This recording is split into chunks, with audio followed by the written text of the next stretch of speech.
Bueno, vamos a hablar de la unidad 9, la comunidad hereditaria.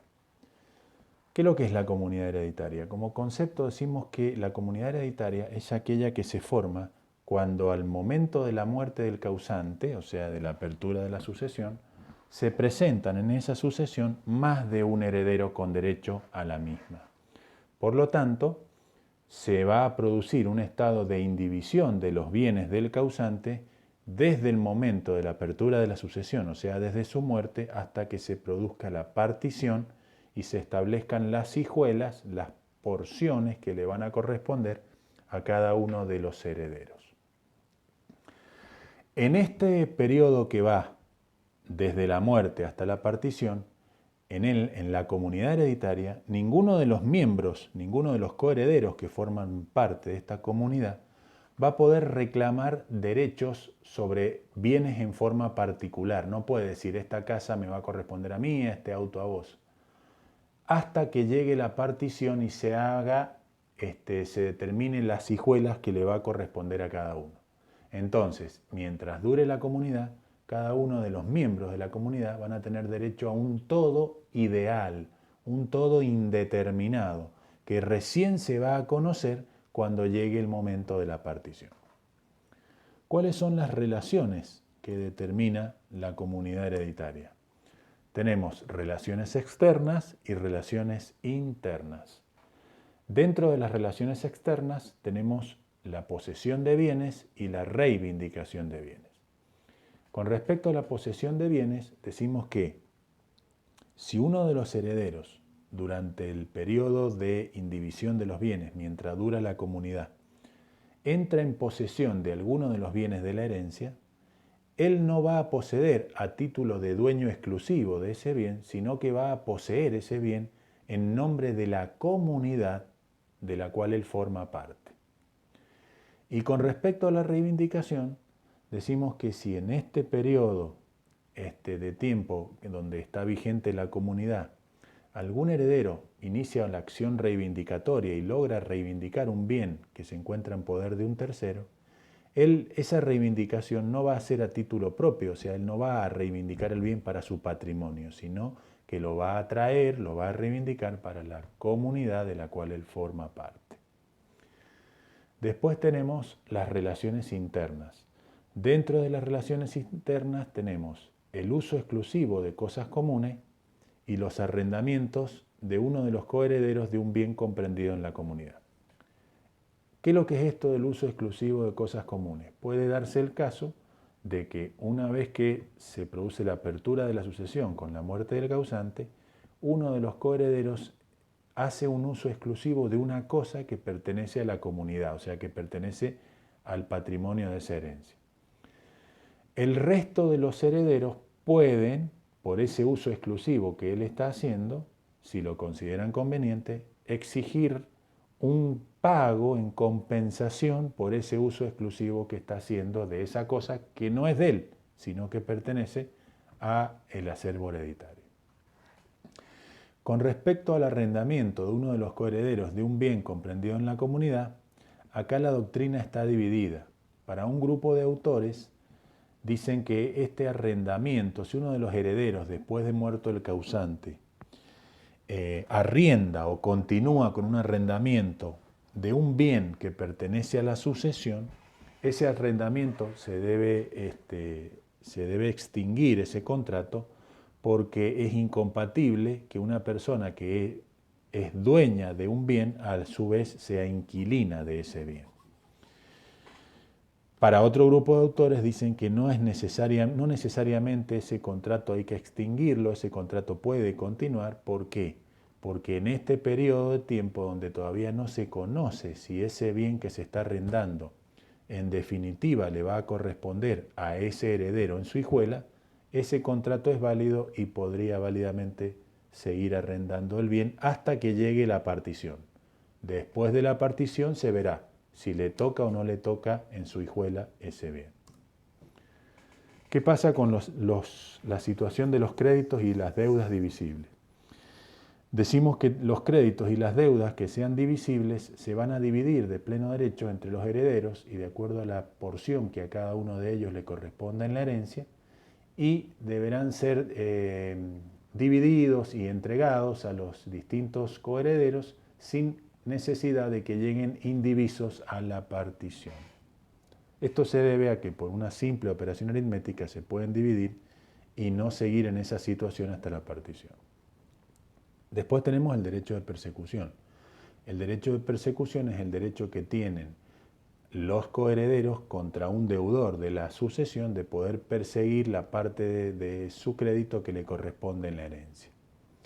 Después tenemos la adjudicación de un crédito garantizado con hipoteca. Bueno, en este caso se puede dar la situación de que un crédito le sea adjudicado a un heredero y que ese crédito haya estado garantizado con la hipoteca. En ningún caso la sociedad conyugal puede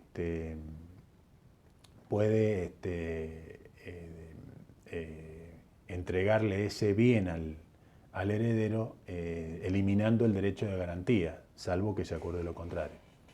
Y después tenemos la adjudicación de un crédito por partición. Puede darse la situación de que al momento de que llegue la partición, a uno de los herederos se le adjudique en su hijuela la totalidad o una parte de ese crédito.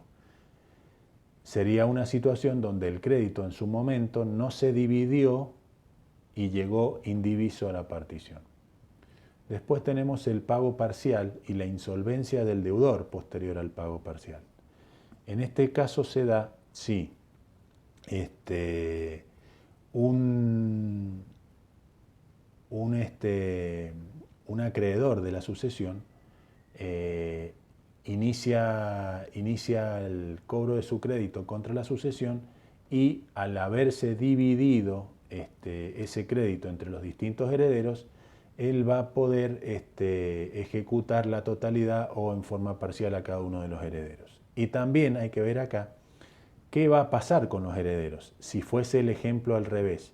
Si el crédito fuera de la sucesión y entonces uno de los coherederos inicia la acción contra el deudor de la sucesión, logra cobrar su parte en el crédito, pero los otros coherederos no logran cobrar su parte porque, por ejemplo, después ese deudor se declara en insolvencia. En ese caso tendríamos un heredero, el que cobró, que se ha visto beneficiado y los otros perjudicados, pero no es así. La ley nos dice que cuando se haga la partición se podrá exigir que se descuente en la hijuela del heredero que cobró la parte proporcional del crédito que les corresponde a los otros herederos, para que se les adjudiquen sus respectivas hijuelas. Después, el programa nos habla de la cesión de derechos hereditarios. ¿Qué es lo que es la cesión de derechos hereditarios? Instituto incorporado expresamente por el Código Civil y Comercial. La cesión de derechos hereditarios es un contrato en virtud del cual el titular de todo o una parte alícuota de la herencia le transfiere a otro el contenido patrimonial de aquella sin consideración al contenido particular de los bienes que lo integran.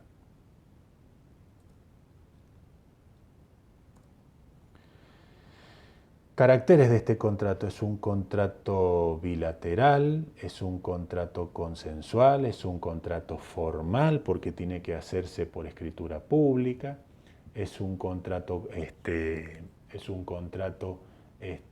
establece derechos y obligaciones para las partes, etc. Forma del contrato de cesión de herencias. El artículo 2302 del Código Civil y Comercial de la Nación establece que debe hacerse a través de una escritura pública ante escribano. Si no se hace por escritura pública, es inválido el contrato. ¿Y qué efectos produce el contrato de cesión? La entrega de los bienes que se encuentren en poder del cedente, si entró en posesión de bienes de la herencia, al cesionario, y como el cedente deja de formar parte de esa sucesión, sus derechos se le trasladan al cesionario y por lo tanto se produce el renacimiento de los créditos y deudas que podía tener el cedente con el causante y que se habían extinguido por confusión al momento de su muerte. Bueno, y para terminar esta unidad tenemos la parte de derecho de familia de esta unidad, que nos habla de la liquidación de la sociedad conyugal llegamos a la liquidación de esa sociedad conyugal que se formó con la celebración del matrimonio. Como concepto decimos que la masa postcomunitaria está destinada a ser dividida entre los cónyuges o sus sucesores. Pero antes de proceder a la partición, hay que establecer con precisión la composición de la masa a dividir y para ello es necesario determinar la clase de bienes, si son propios o gananciales, concluir los negocios pendientes, pagar las deudas de la sociedad y establecer las recompensas para finalmente el saldo que quede ser dividido en un 50% para cada uno de los cónyuges. Recompensas. Las recompensas son los créditos y deudas que surgen entre uno de los cónyuges y la sociedad conyugal y que son producto de las distintas variaciones o relaciones que se han dado durante la sociedad conyugal. Principales recompensas. Tenemos las mejoras, la redención de servidumbres y el fondo de comercio. El ejemplo típico de mejoras es si, por ejemplo, uno de los cónyuges tiene un terreno, un inmueble, un lote de soltero y después de casado sobre ese terreno hace una mejora, construye, por ejemplo, un quincho y una pileta. Si se disuelve la sociedad conyugal, el propietario, el cónyuge propietario del terreno, que es mayor el valor del terreno que la mejora, va a seguir, que es un bien propio, va a seguir siendo propietario de ese terreno con la mejora, pero va a surgir un crédito a favor de la sociedad conyugal por el 50% del valor de la mejora, o sea, lo que le costó la construcción del quincho y la pileta. Con la redención de servidumbres pasa una situación distinta. Acordémonos que la servidumbre era el derecho real por el cual el propietario de un fondo dominante podía ejercer determinados derechos sobre el fondo sirviente o impedir que el propietario del fondo sirviente ejerciera sus derechos. Si, por ejemplo, para constituir una servidumbre, por ejemplo, una servidumbre de paso, de tránsito o de acueducto, se han empleado fondos gananciales, si hay disolución de la sociedad conyugal, va a surgir una recompensa de la sociedad conyugal contra el cónyuge propietario del terreno donde se hizo la servidumbre por el 50% del valor de esa obra. Y con respecto al fondo de comercio se da la situación de que si hay un fondo de comercio, por ejemplo, uno de los cónyuges tiene de soltero un fondo de comercio, pero después de casado las utilidades, las ganancias de ese fondo de comercio son gananciales. Entonces, si hay disolución de la sociedad conyugal, le podrá exigir el 50% de las ganancias de ese fondo de comercio. Y por último, tenemos la liquidación de la sociedad conyugal en casos especiales. Tenemos que estudiar dos situaciones. Las sociedades conyugales sucesivas, que están en el artículo 503 del Código Civil y Comercial de la Nación, y la bigamia, que está en el artículo 504. Sociedades conyugales sucesivas. Supongamos que hay una sociedad conyugal, un matrimonio, que se disuelve esa sociedad y la persona, uno de los cónyuges, vuelve a contraer matrimonio y se vuelve a disolver. Pero cuando se disolvió la primera sociedad conyugal no se liquidaron los bienes y ahora hay una segunda sociedad también disuelta y tenemos que liquidar los bienes de ambas sociedades. Si no se puede determinar qué porcentaje de bienes gananciales le corresponden a la primera sociedad y qué porcentaje le corresponde a la segunda sociedad, se va de la masa común de gananciales de las dos sociedades, se va a dividir teniendo en cuenta el tiempo que duró cada una de esas sociedades. Y el otro caso es el caso de bigamia. Acá tenemos un primer matrimonio que es válido, legal, y un segundo matrimonio que es ilegal porque la persona, el bígamo, no podía contraer nuevas nupcias si no había disuelto su vínculo anterior. ¿Qué sucede acá? Al primer cónyuge que se casó con el bígamo, le va a corresponder el 50% de sus bienes gananciales durante la vigencia de las dos sociedades hasta el final del segundo matrimonio, que el segundo matrimonio es ficticio porque no es un matrimonio legal. Y al bígamo le va a corresponder su 50% de gananciales. ¿Qué pasa con el cónyuge del segundo matrimonio? acá tenemos que determinar si este ha sido de buena o mala fe. Es de buena fe cuando desconocía que la persona con la que se estaba casando no se podía casar porque tenía un matrimonio anterior, y será de mala fe cuando lo conocía.